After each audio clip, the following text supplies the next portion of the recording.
ಎಲ್ಲರಿಗೂ ನಮಸ್ಕಾರ. ನಮ್ಮ ಮುಳಬಾಗಿಲು ತಾಲೂಕಿನ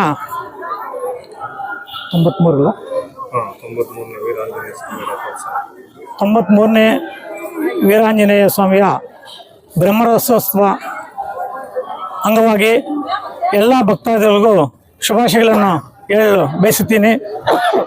ಈ ದಿನ ನಮ್ಮ ಸುಹಾಸ್ ಶೆಟ್ಟಿ ಅವರ ಅಧ್ಯಕ್ಷತೆಯಲ್ಲಿ ಈ ಬ್ರಹ್ಮರಥೋತ್ಸವಕ್ಕೆ ಎಲ್ಲ ನಮ್ಮ ಭಕ್ತಾದಿಗಳು ಇಲ್ಲ ಸೇರಿದ್ದಾರೆ. ಈ ಕಾರ್ಯಕ್ರಮ ಉಸ್ತುವಾರಿ ವಹಿಸಿಕೊಂಡು ಇಷ್ಟು ಅದ್ಧೂರಿಯಾಗಿ ಮಾಡಿದ್ದಾರೆ. ಇವರಿಗೆಲ್ಲ ಅಭಿನಂದನೆಗಳನ್ನು ಸಲ್ಲಿಸಲು ಬಯಸುತ್ತೀನಿ. ಅದೇ ರೀತಿ ಮುಂದಿನ ದಿನಗಳಲ್ಲಿ ವರ್ಷನೂ ಇದಕ್ಕಿಂತ ಇನ್ನೂ ಜೋರಾಗಿ ಈ ರಥೋತ್ಸವನ ಇನ್ನೂ ಆಚರಿಸ್ತಾರಂತ ನಮಗೆ ನಂಬಿಕೆ ಇದೆ. ಮುಂದಿನ ದಿನಗಳಲ್ಲಿ ಈ ರಥೋತ್ಸವ ಕಾರ್ಯಕ್ರಮಕ್ಕೆ ನಮ್ಮ ಸೇವೆಯನ್ನು ಮಾಡಿಕೊಳ್ಳಿ ಅಂತ ನಾವು ಇಷ್ಟಪಡ್ತೀವಿ. ಮುಂದಿನ ದಿನಗಳಲ್ಲಿ ನಮ್ಮ ಸಹಕಾರ ನೀಡುತ್ತೆ.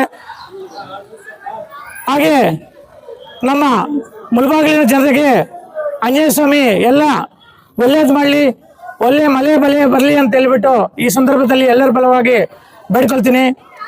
ಈಗ ನಮ್ಮ ದೇಶದ ವಿಷಯ ಬಂದಾಗ ಆಪರೇಷನ್ ಸಿಂಧೂರ ಪಾಕಿಸ್ತಾನದ ವಿರುದ್ಧ ಯುದ್ಧ ಮಾಡ್ತಾ ಇದ್ದೀವಿ. ನಮ್ಮ ಸೇನೆ ಯುದ್ಧ ಮಾಡ್ತಾ ಇದ್ದಾರೆ. ನಾವು ಯಾವುದೇ ಪಕ್ಷ ಭೇದವಿಲ್ಲದೆ ಜಾತಿ ಭೇದವಿಲ್ಲದೆ ನಾವು ನಮ್ಮ ದೇಶಕ್ಕೋಸ್ಕರ ನಮ್ಮ ಸೈನಿಕರಿಗೆ ನಾವು ಬೆಂಬಲ ಕೊಡಬೇಕು. ಅದೇ ರೀತಿ ನಮ್ಮ ಮುಳಬಾಗಿಲು ಜನತೆಯ ಎಲ್ಲ ಅದು ಬೆಂಬಲ ಇದೆ. ಹಾಗೆ ನಮ್ಮ ಎಲ್ಲ ಸೇನೆಗೆ ಒಳ್ಳೆಯದಾಗಲಿ, ನಮ್ಮ ಭಾರತ ಪರವಾಗಿ ಜಯವಾಗಲಿ ಅಂತ ಹೇಳ್ಬಿಟ್ಟು ನಮ್ಮ ಆಂಜನೇಯ ಸ್ವಾಮಿ ಆಶೀರ್ವಾದ ಅವರೆಲ್ಲರ ಮೇಲೆ ಇರಲಿ ಅಂತ ಹೇಳ್ಬಿಟ್ಟು ಈ ಸಂದರ್ಭದಲ್ಲಿ ಬೇಡ್ಕೊಳ್ತಾ ಇದ್ದೀನಿ. ಜೈ ಹಿಂದ್, ಜೈ ಕರ್ನಾಟಕ, ಜೈ ಭಾರತ್ ಮಾತಾ.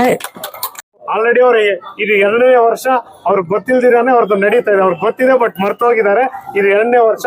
ಮುಂದಿನ ವರ್ಷ ಇನ್ನೂ ಜೋರಾಗಿ ಮಾಡ್ತಾರೆ ಅಂತ ನಮಗೂ ಅವ್ರ ಮೇಲೆ ಒಂದು ಅಭಿಮಾನ ಮತ್ತು ನಂಬಿಕೆ. ಓಕೆ.